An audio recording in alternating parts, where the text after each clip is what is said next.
Hey everyone, welcome to another episode of Live with NORML. I'm J.M. Padini, the Development Director for the National Organization for the Reform of Marijuana Laws. It's Friday, June 14th, 2024. You know what that means. It's time for me to answer all of your burning questions live. Happy Friday, friends. Hey, thanks to everyone who just joined us on Instagram. That's a lot of you. I love that. Hey, take a quick second, wherever you're watching, to hit that like, follow, or subscribe button so you never miss when NORML goes live. Hey, Tamara.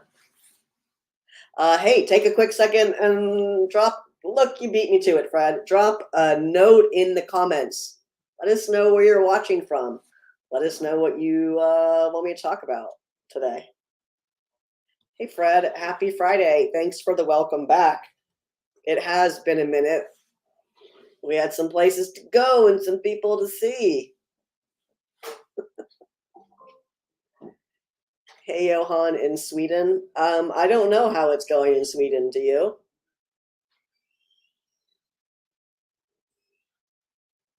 Jay on Instagram, you want to talk about Tennessee? Oh, no, you're in Tennessee. Hello, Jay in Tennessee. Hello, the Kush nurse in San Diego. I love San Diego. Don't be shy. Can you get a job with NORML? I mean, you could volunteer with NORML, I can tell you that.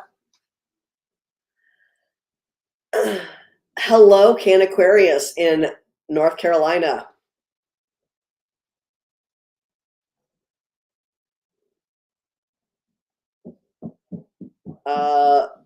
Moops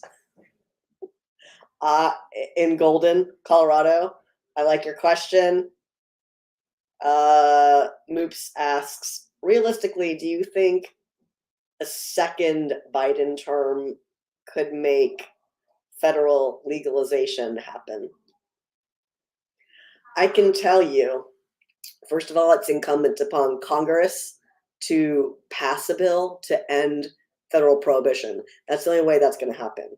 Now, would Biden sign a bill to end federal prohibition?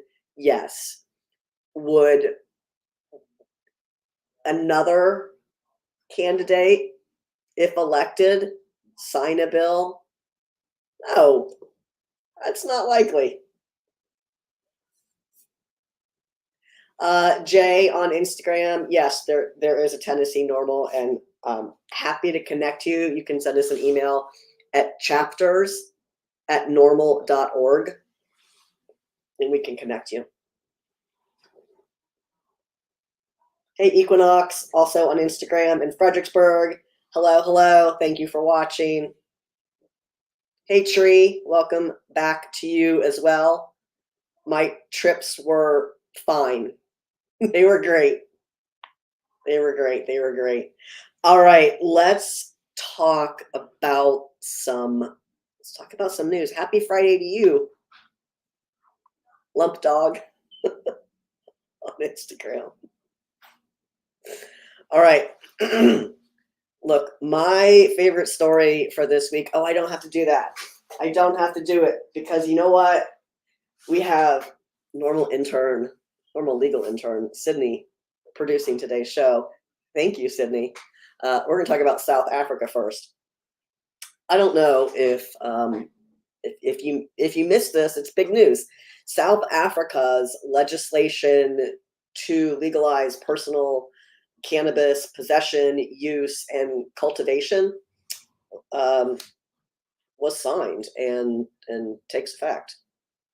So this new law in South Africa, where cannabis is legal for adults 18 and older, removes cannabis from their federal Drugs and Drug Trafficking Act, so similar to in the US, the Controlled Substances Act.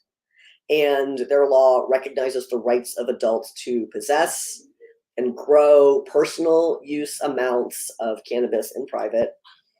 It also establishes a process for those who have past criminal records to have them expunged, but it does not establish any legal retail cannabis market. Congratulations, South Africa. You've just become Virginia. Good luck. Chris, I hope you're watching. We have a South Africa NORML chapter, and they reached out to us to talk about this, and I love I love that comparison there. It is huge. It is huge, isn't it, Tree? Hey, Kelly in Jefferson City. Peace to you as well, Kelly. Kelly, I hope you're going to go to the Missouri NORML Spring Conference that will be streaming live tomorrow on Facebook from 1 to 5 p.m. Central Time. Tamara, I see your question on Instagram about Virginia licensing. Virginia has a limited number of medical cannabis providers in the state. And for those of you who don't know, there's one whole area of the state. There are 5 areas. There's one area that has no provider. Fortunately, you can get delivery and things like that in Virginia. But Tamara's asking when they're going to announce the license for that service area. That should be at the, I'm looking everywhere for a calendar. It's right in front of me. That should be at the June 26th Virginia Cannabis Control Authority Board of Directors meeting. That's when it should be. You would love to have that option in North Carolina, Tree? You mean the same options available in Virginia and South Africa and Washington, D.C.? Yeah. Yeah. I think a lot of people. It's easy to complain about what you do have. Boy, do we hear all that, but it's still better off than in a lot of other states. All right, speaking of medical cannabis, a big study, a big survey came out this week, and this survey was actually done in Australia, and they surveyed over 3,300 patients. And nearly all of the patients that were surveyed reported improvements after using medical cannabis. I know, shocking news for everyone, that nearly all the patients did in fact report improvements from medical cannabis therapy. But there it is. There's another study for you. Oh, you know, I could do the work of, no, I'm not going to do that work. Never mind.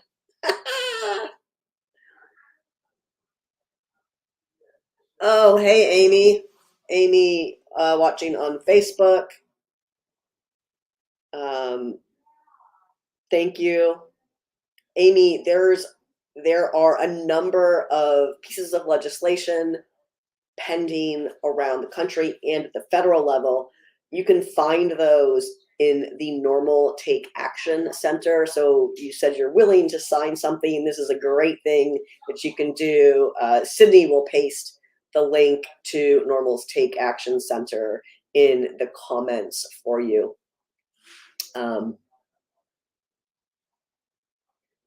Hey, Woodyard, welcome back.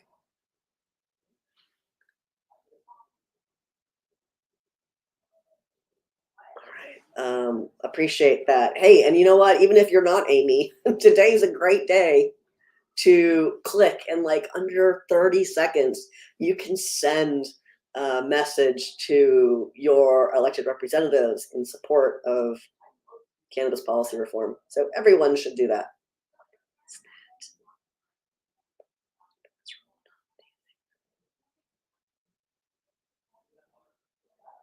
CJ, I think Virginia's governor is crazy. That's it. I think he's crazy. Sometimes I feel like maybe I should toe the line and like just be sort of polite, but then I'm like, Why? That's what I think about that. Hey, ma'ams. Oh, okay. Well, I'm going to read your comment myself, and then since I know a lot of people watch this. Ma'am's is asking, what do I think of the Virginia Cannabis Control Authority? I think that the people who are employed at CCA and are doing the absolute best that they can. I think they're doing a pretty good job. I think a lot of people there have a lot of really important expertise, and I'm thrilled that people like Jeremy and Sean and Isaac work there. But you're not the only person. Yes, I'm aware that there was an appointment by the administration, and I've also heard other people's concerns about their social media content and why do they talk about fentanyl so much. And I think that they have agreed, whether by choice or by requirement, to participate in that narrative. So I don't think that that's staff's intention to connect the two. I think they're obligated to post that content. How about that? Yay, diplomacy. Hi, Samuel. Welcome back.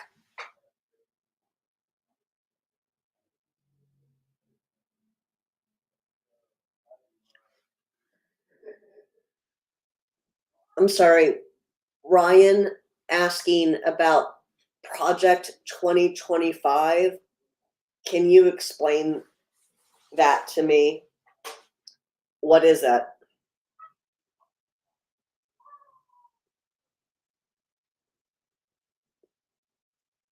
Please explain that to me. I don't know what it is.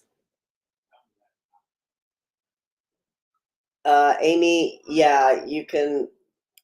Amy, we were talking about the NORML's Take Action Center. I can see that comment up probably right before yours on Facebook.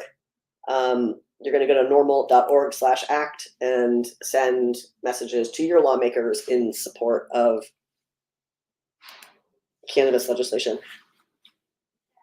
Amy, there's another way that, and it would have been great if I just, thank you, Samuel, for explaining that to me. Why is the internet so slow? I believe that we talked about this last time we did the show, but also, hey, you know that the DEA is accepting comments on marijuana rescheduling through July 22nd. Now, it's not as easy as our regular action alert system is, where you can just click and send it automatically. You have to do more clicking. It's still super easy though. We provide a link to the portal where you have to submit your comments, and we provide pre-written comments. So you can copy the pre-written comments, go to the portal, and just paste them in there. I am going to drop that in here as well. Let's see if I'm doing it okay. Don't touch the mouse and break the studio. Perfect. I should also keep that on here. So yeah, through July 22nd, you can submit your comments to DEA. And if you have questions about rescheduling, hey, now is a great time to let's talk about that. Look, it is totally fine, because I know which one's coming. We can do both. We can say, yes, we agree. Marijuana does not belong in Schedule 1. And we can say, okay, we support moving it to Schedule 3, but we don't believe marijuana should be scheduled at all. It's not a one or the other. You don't have to say no to Schedule 3 because you think marijuana should be descheduled. It's okay to both of those things can be true at the same time.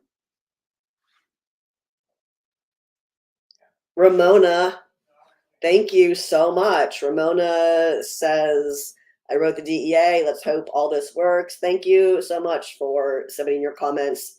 It's definitely not as easy as, writing your legislators where you just get to click and send it. So I really appreciate you doing that. Charlie, you nailed it. It does sound like the DEA is being dragged, kicking and screaming into this potential rescheduling. Oh, first I see you on Instagram, the joint CFO. Hello, it is good to see you again. Do I think legalization will happen in 2025? Do you mean in Virginia? No. Do you mean at the federal level? Also, no. But please tell me more specifically which one you were asking about. Hey, Run DAC on Instagram is asking about Virginia. Is there anywhere to look for literature to assist first responders that should have job protection starting July 1st in Virginia? Yes, you can go to, yes. It's not going to be, the new law change won't be in, I guess they could have preloaded LIS. Really, it's just the law is what you're going to use. We have that. There's articles about it on the NORML website, also on Virginia NORML's website.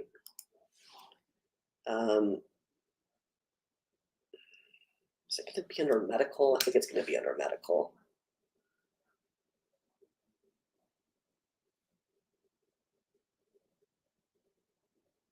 It is. So yes, here's where I'll paste this onto Instagram and hopefully not break the stream for you.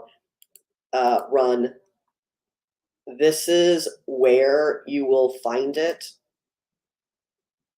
when on July 1, it will be here. Now, otherwise, you can find it on the Virginia NORML website. We'll have it there as well.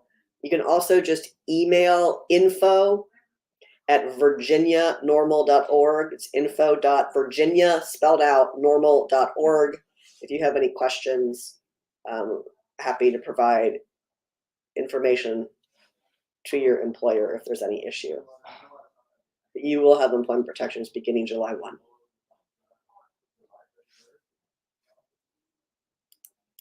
Tree, you've been trying to write something and it's hard. You mean for the DEA? Look, we prepared comments for you. Just go use those. It's written specifically in the frame of what they are asking, because, yeah. Copy, paste, go. The joint CFO, yes, was asking about legalization in Virginia in 2025. So in 2025, you could see legislation. Sorry, I just saw some. Okay, that's not important.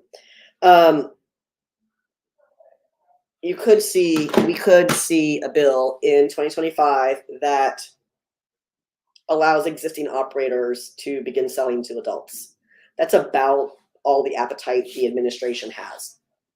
The administration had an appetite for that this year, but as you and I may have discussed in person, someone didn't like that. So instead of serving Virginians and allowing adults the opportunity to purchase a safe, tested product, someone took their ball and went home because they didn't like that didn't create whatever perceived economic opportunity that person felt was more important than public safety.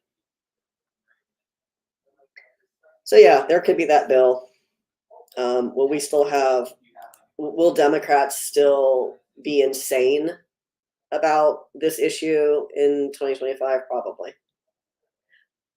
I mean, yes, in 2025, cannabis will be just as legal in Virginia as it is today. It just, are we going to establish, are we going to license new businesses in 2025? No, probably not. Are we going to pass a bill to license new businesses? No, probably not. Elections have consequences, Virginia, and literally everywhere. Make better choices. Yeah, Dennis, do I have any news on North Carolina? I do not have any new news on North Carolina, but you can follow the NORML Action Center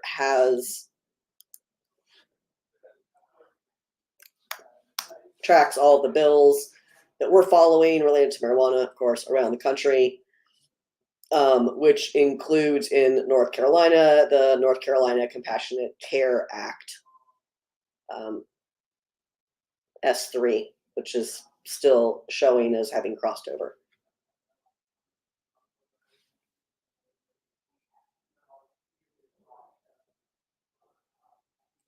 Diego on Instagram, thank you for your nice words. And yeah, they are incredibly small steps in the right direction, though, that the government is taking. I agree, NORML agrees. It is shameful that there are plenty of states where people are still arrested for having personal use amounts of cannabis. And, we're going to keep doing this work.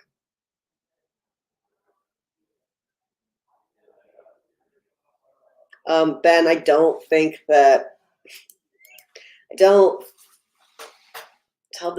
Ben says, tell the DEA that the administration having a say about Schedule 3 is unconstitutional.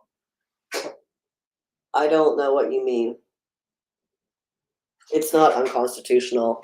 Are you saying that you don't think marijuana belongs in Schedule 3? Because we don't either, but that doesn't mean we don't support taking it out of Schedule 1. Before you joined, Ben, we were just talking about this. It's okay to say yes to Schedule 3 and to say marijuana needs to be descheduled. Like, you can move it to Schedule 3. What is historic about that is the federal government abandoning its flat earth policy on cannabis. For decades, the government has said that cannabis lacks any medical utility, and now they've stopped. They've done a complete about-face. They said, yes, marijuana does have medical utility. It should not be in Schedule 1. We're proposing Schedule 3. Is that good enough? No. But is it better than Schedule 1? Yes. So it's okay to move forward, even if it's not as far as you want it to be all at once. So we can do both. We can say yes to Schedule 3 and say, hey, as the policy experts in the room, this does nothing to harmonize state and federal cannabis law. Hey, Ryan, happy Friday to you as well.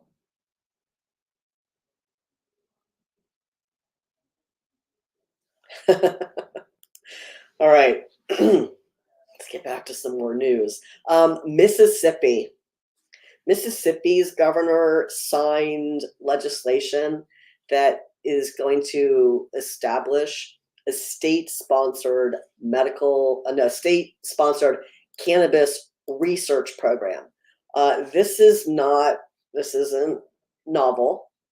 In fact, California, Colorado, Florida, Kentucky, Pennsylvania, and Utah have similarly established state-sponsored institutions that study the efficacy and safety of cannabis.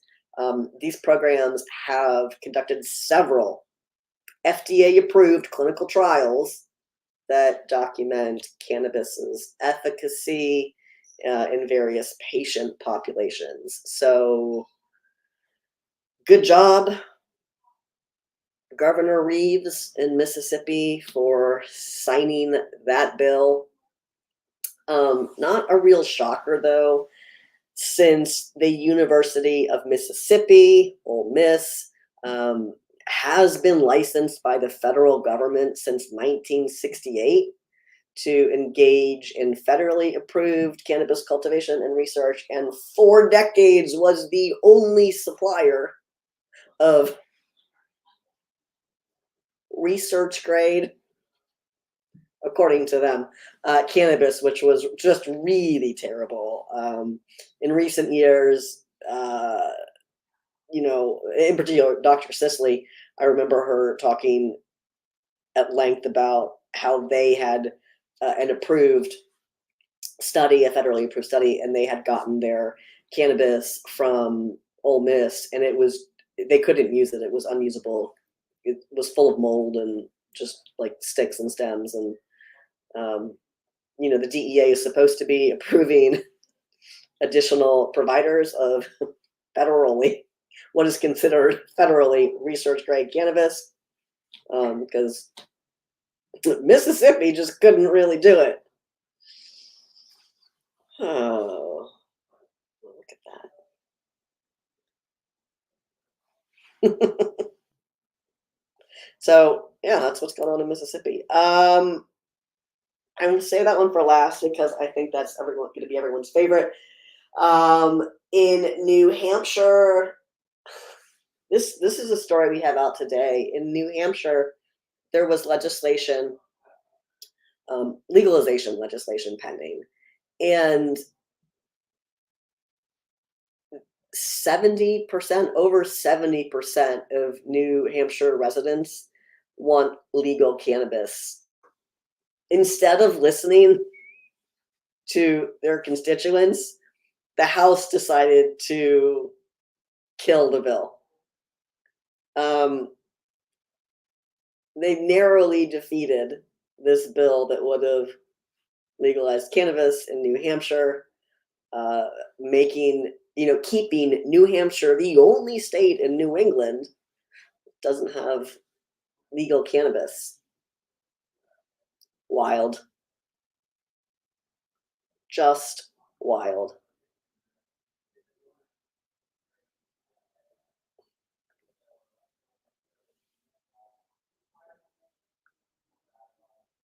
Side note, sorry for the long pause there. Hey, Sydney, for some reason it looks like your comments are only posting to NORML's Facebook. If you click the little circle button next to where you put the comment, make sure it says all. The comments can go on all the pages.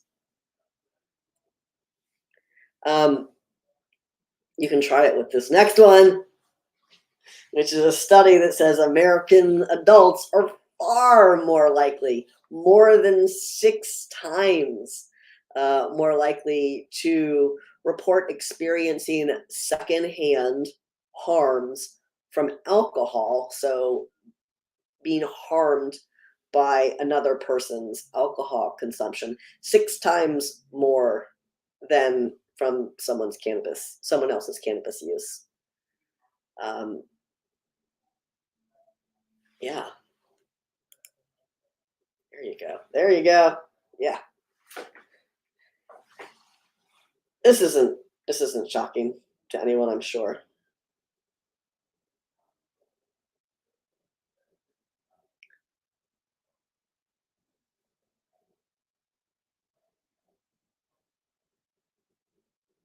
America's Mama, I'm very interested on Instagram. I'm very interested in your comment about pumpkins are on and there's a castle in real life. Please explain. Please explain the pumpkins and the castle. I'll be waiting. Also, circling back, thank you, Ryan, for the Wikipedia on something I didn't want to know anything about. Oh, woof. It doesn't show me your link. It doesn't show me your link, but do I want to Google this, Ryan? Am I gonna? Oh, gross. This is gross. I can't. I'm not.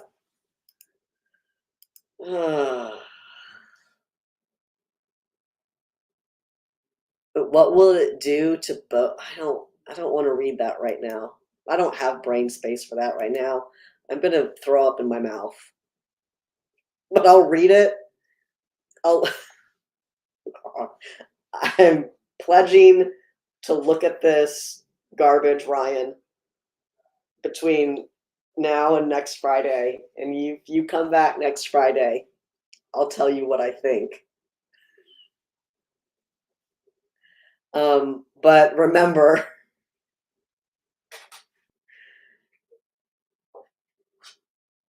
this states have moved on regardless of where the federal government is. Okay. Elections have consequences, people. Garbage in, garbage out. If you elect terrible people, you're going to get terrible cannabis policies.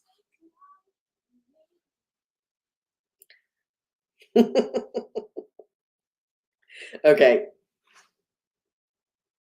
Here's the last one. Oh, we're on our last news. Yay, we're doing it. This is the one that I think everyone's going to like. I know. Okay. I like to pick my favorite story of the week. I mean, obviously, South Africa legalizing is huge. Hey, Nick. But I think this one, because anytime we talk about terpenes, people get very excited. So there's a preclinical study done. This means it's a mouse model. It's on animals, on people, and researchers assessed the pain relieving effects of various cannabis terpenes. In this study, they looked at geraniol, linalool, pinene, humulene, and caryophyllene. And this was done in a mouse model of chemotherapy-induced peripheral neuropathy. So, like, this is kind of a dumbed down explanation of that. But like when you fall asleep on when your arm falls asleep and you lean on your arm or you sit on your leg and like it's all pins and needles, that's part of what neuropathy feels like. And chemo makes that happen. Ask me how I know. And that's what they were studying the efficacy of in this preclinical study. And I thought it was really, again, this is an animal study, but still, the researchers reported that each of the selected terpenes produced roughly equal pain relief to 10 milligrams per kilogram of morphine. So that's pretty interesting. And the co-administration of low doses of terpenes and morphine produced enhanced analgesic effects. This is similar to another study that was done. I just found something in there that will change. There's a typo on that one. Where subjects in the study were given a subtherapeutic dose of opioids, which wasn't enough to relieve the induced pain. They were given a subtherapeutic dose of cannabis, which wasn't enough to relieve the pain. And then they were given the subtherapeutic doses of each together, and it very effectively relieved pain. So we've seen studies before that talk about the synergy between opioids and cannabinoids, and this one is looking at that for terpenes.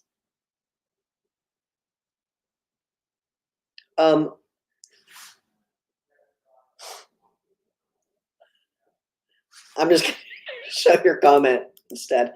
What strains are high in those? What chemovars are high in those terpenes? I don't know. You're going to have to look at the lab report for whatever product you're buying. But that's a great question. Something that's why testing and labeling matter. Because how else do you know what you're buying? You don't.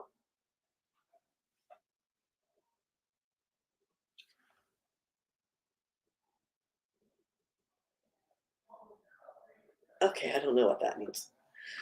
Neat.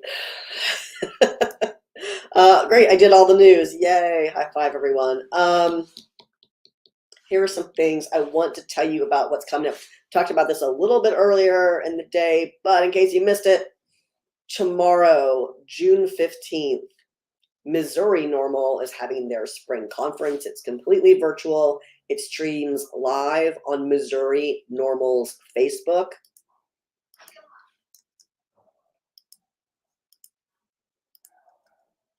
There we go. Just grab that up there, put that there, go like this. Missouri NORML Spring Conference from 1 p.m. to 5 p.m. Central Time tomorrow, Saturday, June 15th.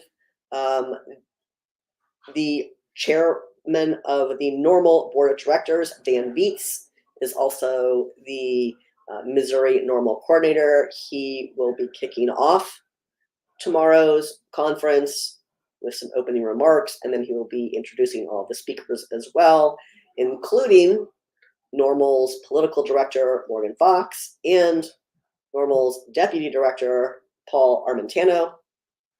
They'll both be speaking at the Missouri NORML Spring Conference. And even if you're not in Missouri, still a great thing to watch. Check it out. It's free. Facebook. Go, go, go.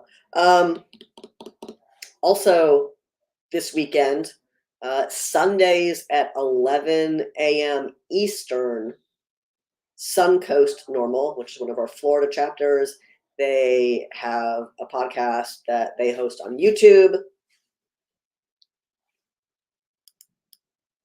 called The Rotation.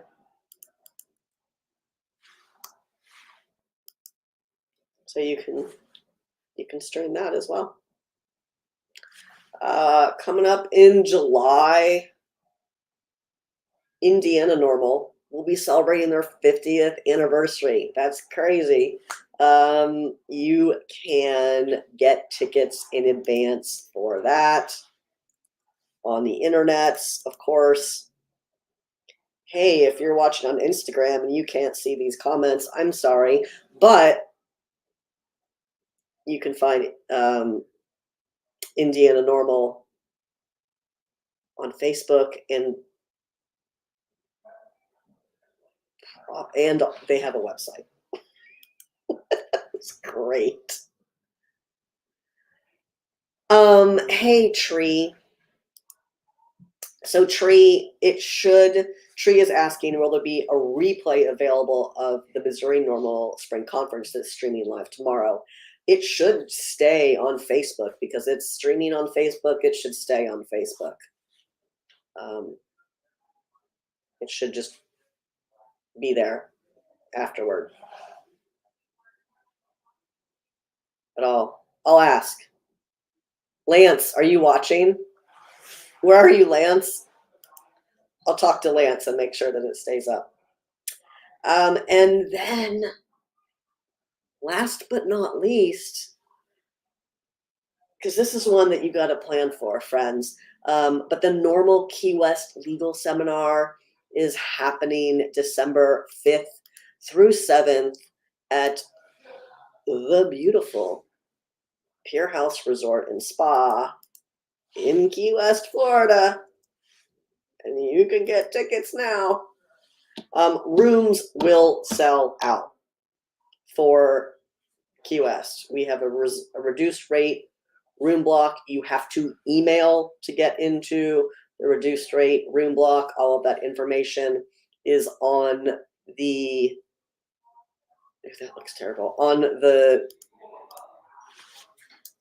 webpage, norml.org/Key West. So come to Key West with us. It's amazing. If you are an attorney and you need CLE credits, great. Our legal seminars are fully accredited in every state that requires CLEs for attorneys. If you do not need CLEs or you're not an attorney, good news. We have a discounted rate for you.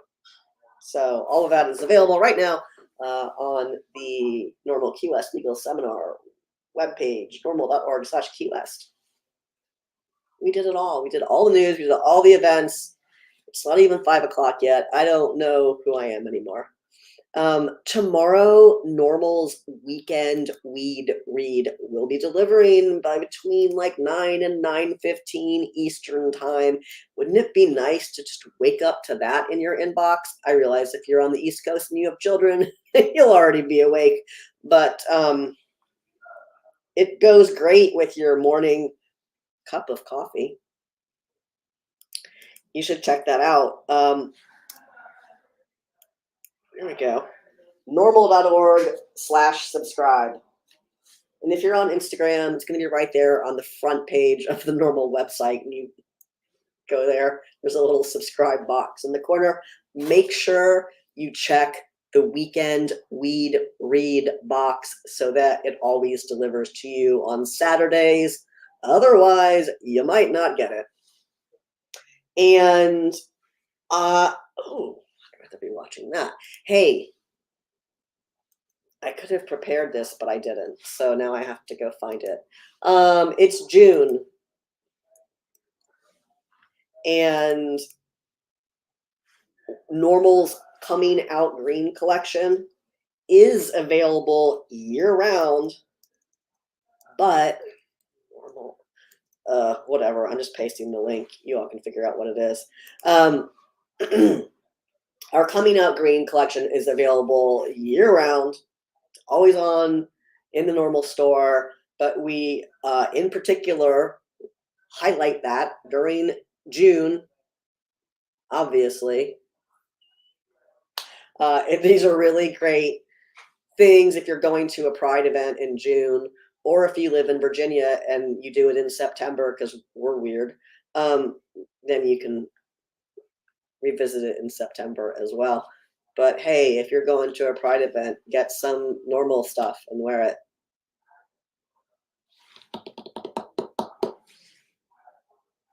You get both. Okay, Tree, you need a bigger coffee mug. I don't have one of those coffee mugs. So thank you for letting me know. I drink coffee in this size, but only half of it's coffee. The rest is milk. This is what we're going to talk about today. So you know what, Tree? I'll talk to our store platform and see what our larger beverage options are, just for you. You have one of these cups too? Yeah. Yeti is life. I don't like this red. This red is very bright. I'm switching to black because that's too bright. Anyhow, okay. I will see if they will.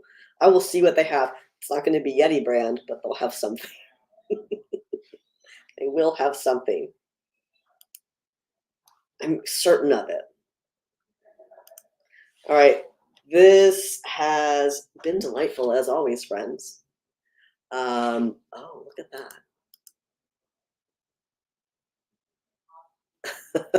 Okay. Hey, we try to do this every Friday. So before we part ways and you have a fabulous weekend, be sure to hit that like, follow, or subscribe button so you never miss when NORML goes live. Oh, look, there we go. There are 420 people watching the stream right now. Now there's more. But I was just waiting for it to say that was fun. Thanks, everyone.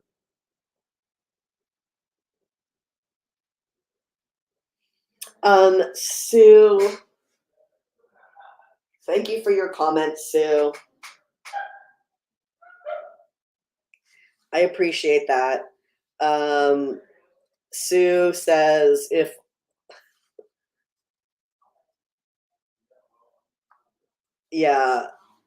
yes, in Virginia, the governor is in fact ignoring what the majority of his constituents would like. I'm particularly frustrated that the administration was willing to compromise and Bill Patron was not. So everyone had their stupid hats on this year. Can't wait to do it again next year. Thanks, Woodyard. Thanks, Tree. Thanks, everyone who joined us. Melissa, shut up. Everyone who joined us for today's show.